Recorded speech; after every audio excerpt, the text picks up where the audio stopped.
Yeah, baby. Talaga nga namang love moves. Very way.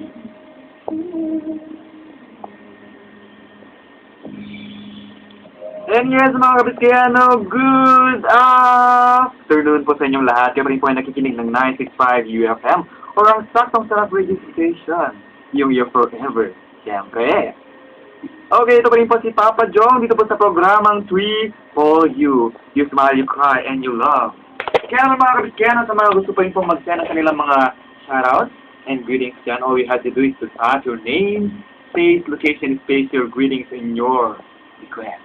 At isa lang po sa ating Friday text line 0916-239-3889. Yung mga Kabiskayano, talagang napakasaya ko ngayon dahil meron tayong bisita.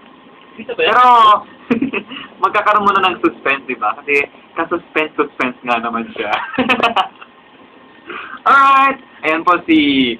Basta papa siya, lalaki siya. Lalaking-lalaki mga Kabiskayano. Talagang napakagwapo. Yeah.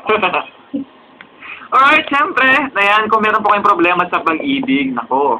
Talaga nga naman, tapos na kasi yung Valentine's Day, ano? So, talagang after nun, talagang marami na namang nasasaktan ng puso. Yan, sa mga graduating, meron yung mga talagang magkasintahan na magkakahiwalay na kasi siyempre magkakaroon na ng trabaho yung isa. Pinapatamaan ko ba yung sarili ko?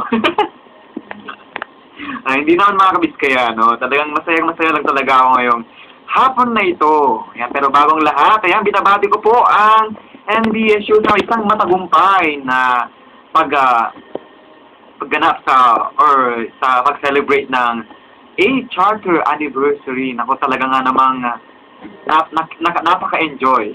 Ayan po, nag-celebrate po ang Bambang and Bayambong Campus. Ayan. Kung hindi nyo po alam, mga Kabiskayano, talagang nanood din po ako sa Bambang. Ayan, sobrang nag-enjoy po ako doon. Meron po akong mga sinuportahan kandidato doon. Para mayor. Hindi pala mga Kabiskayano. Para sa search, di ba? Wow, kung binabati ko rin po pala yung mga yung mga nanalo po sa Mr. and Miss NBSU. Ayan, congratulations po sa inyong lahat. Hindi man ako nanood, joke. Ayan mga Kabiskayano, tutok lamang po dito sa ating number 1 station dito sa bawat puso ng bawat Bibo Kabiskayano, 965 UFM. Pwede? Gawin.